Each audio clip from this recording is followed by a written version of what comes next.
What's up, guys? This is Webby back again for your Monday Night Raw review for January 29th, 2018. Raw tonight, 69 days away from WrestleMania 34. Raw tonight, jump started the road kinda to the Elimination Chamber. We officially know that the WWE Universal Championship #1 contender will be decided in the Elimination Chamber. We officially know that we have a Women's Elimination Chamber on our way for the Women's Raw Championship. All that, plus so much more, happened on this edition of Monday Night Raw, including for the first time ever, John Cena versus Finn Balor. Had a pretty good card, with the exception of Titus Worldwide versus the Bar for the Tag Team Championship. You can throw that out the window. Not really sure why they did that, besides the fact that the Titus Worldwide's picked up 2 victories over. I still don't understand that was pretty cruddy. But anyway, pretty good card.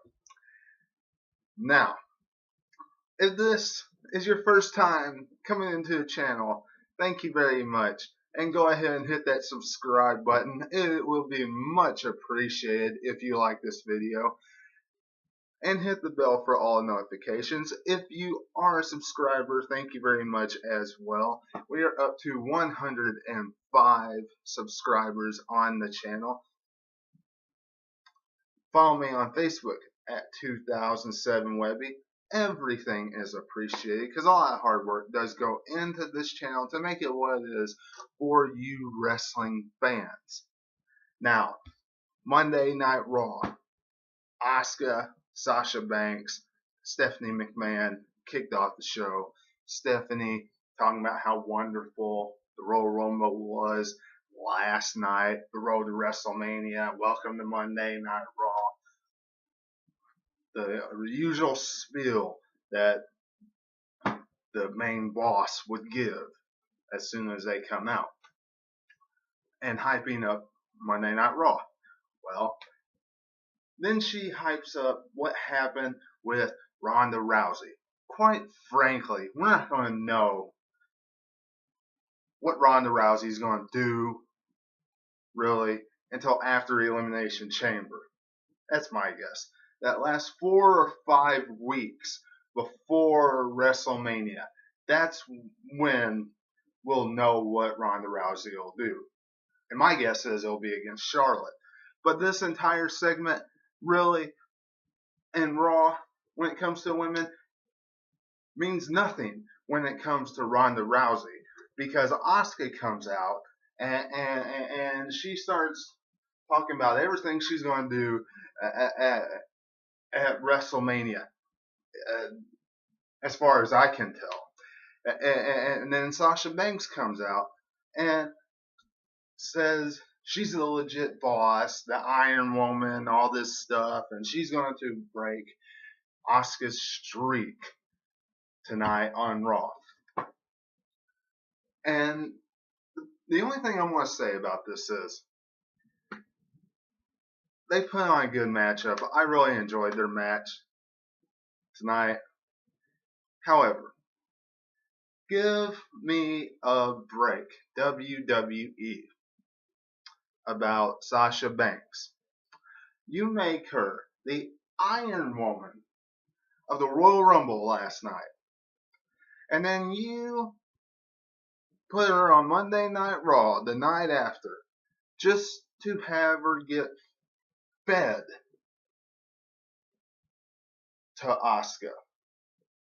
No matter how good of a matchup that was, she was only there to get fed to Asuka. That's pretty sad if you ask me.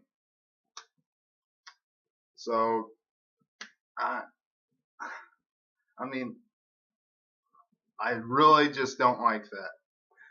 Sasha Banks shouldn't have been fed to Asuka just then. I know everything is about Asuka right now, but they could have used somebody else in Sasha Banks' place and then put Sasha Banks in a different segment, since how she just came out of a really good performance at the Royal Rumble.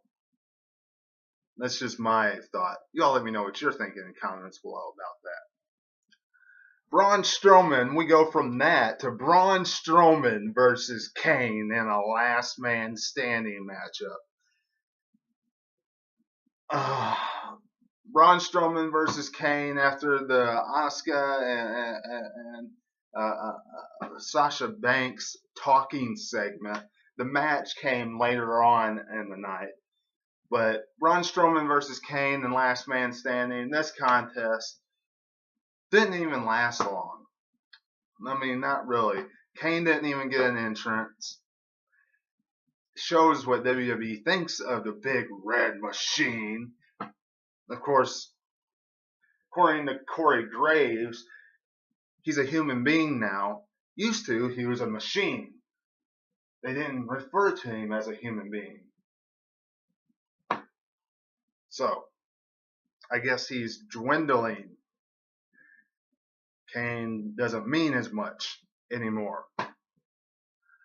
But anyway, Braun Strowman, the monster, and Kane battle it out all the way to the announce table, and then Braun Strowman just picks up the announce table and dumps it on Kane, and then they call the match off. Last man standing. Really intriguing.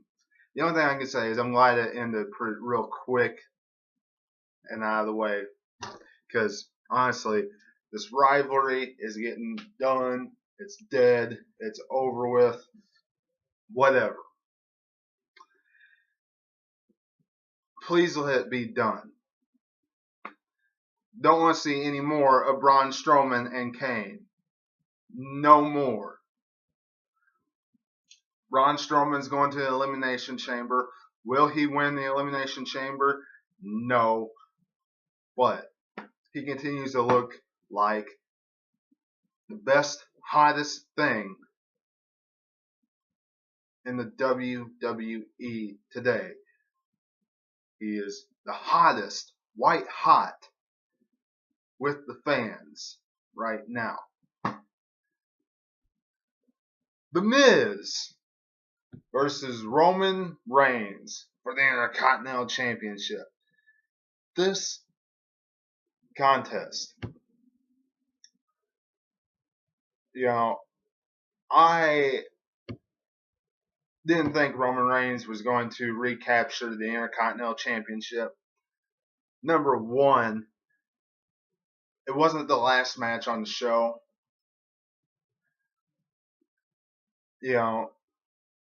I didn't think WWE was going to pull the trigger and have a champion versus champion match at WrestleMania. Because we all know Roman Reigns is going to the Elimination Chamber. And we all know he's going to win the Elimination Chamber. That's guaranteed. I mean, if he doesn't, I'll be 100% surprised. But Miz wins here. Same type finish. Miz Taraj once again gets involved in the match. And then, except the only difference is the Miz wins by a roll-up, not by a skull-crushing finale. Whatever the case, Miz is still Intercontinental Champion. Now, rumor is that Braun Strowman's going after the IC Championship going into WrestleMania. I don't want to see that. I don't know anybody that would want to see that. Braun Strowman does not deserve the Intercontinental Championship. Braun Strowman deserves the Universal Championship. Finn Balor I've said it before, I'll say it again. I've been saying it and saying it and saying it and saying it. He's been the Iron Man. He was the Iron Man of the Royal Rumble. He needs something to do with the club and the Miz Taraj and the Miz Intercontinental Championship. If the Miz is going to drop that Intercontinental Championship, drop it to Finn Balor. Have that at WrestleMania. That would be a good contest.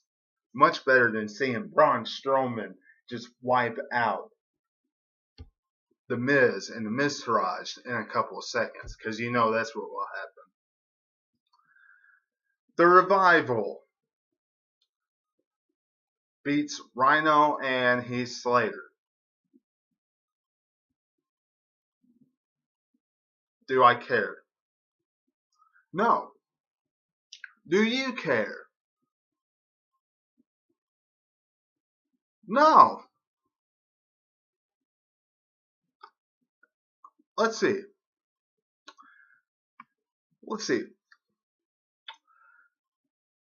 And WWE wonders why.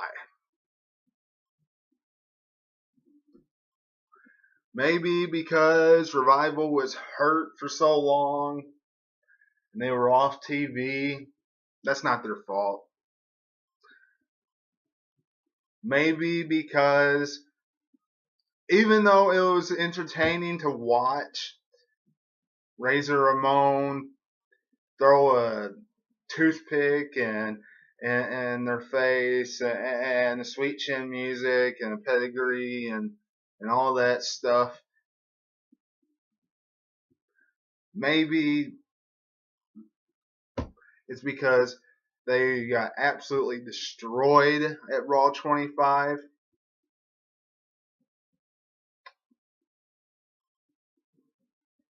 Maybe it's because they have not been utilized properly at all since coming up to the main roster, even before they got injured.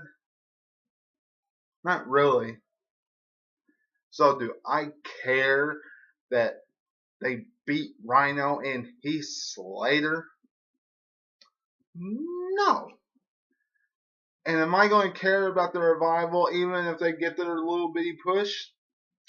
No. Titus Worldwide versus The Bar for the WWE Raw Tag Team Championship. Okay. Titus Worldwide, you had your shot. Will you probably get another shot in the future? Maybe. Because you're coming close. And there's not many tag teams in the WWE on Raw. And who knows? Maybe WWE will even give you the tag titles one time. Tonight? No.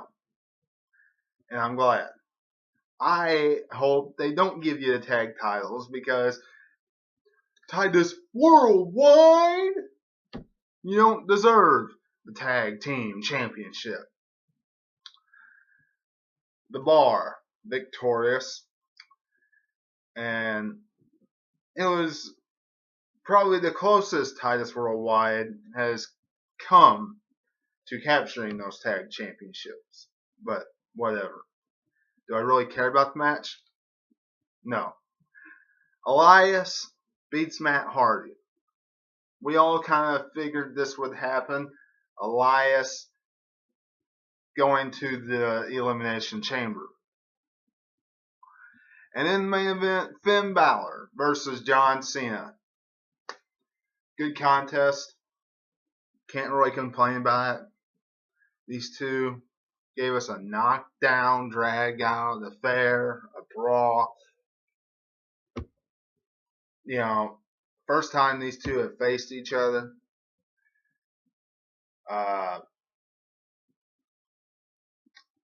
These two absolutely, did put on a clinic for us wrestling fans. It was nice to see something different than what we usually see in the main event. And there was something that was a surprise to me. Now, did I really want John Cena to win?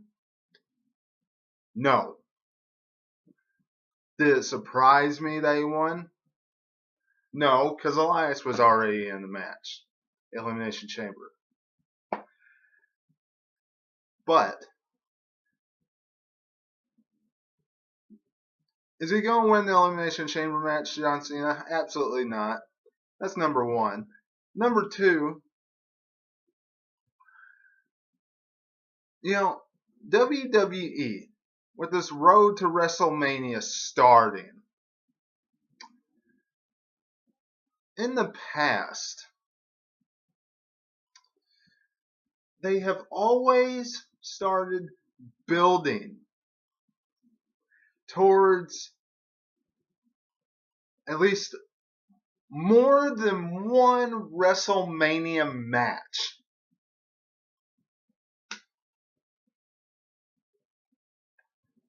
At the night after the Royal Rumble. It was either one or two matches. We always had 2 or 3 matches to look forward to after the Royal Rumble. Now, we don't know which match to look forward to with the women yet because of the Elimination Chamber. We do know which match to look forward to with the WWE Championship, AJ Styles and Shinsuke Nakamura. If AJ Styles is still the WWE Champion after Fastlane, which we all know he's going to be, but that's the way they're going to play it out. But as far as John Cena is concerned, I was really hoping, since how we know it's a shoo-in now, since he didn't win the Royal Rumble, that he's going to face the dead man at WrestleMania. That we would see The Undertaker there and start building it for a long period of time. Just like they built The Undertaker versus Triple H at WrestleMania 28 for a long period of time. Instead, this John Cena versus Undertaker match that we know that's going to happen is only going to be built up right after Elimination Chamber, that last month, that last 4 or 5 weeks, that last 5 weeks before WrestleMania. I was hoping we'd get something more than just one match to look forward to after the Royal Rumble. Y'all let me know what you're thinking about that in the comments below. Don't forget to do everything I mentioned at the beginning of this video. And I'll see you tomorrow for my SmackDown Live review. Until I see you then, this is Webby, and I will catch you on the other side. Talk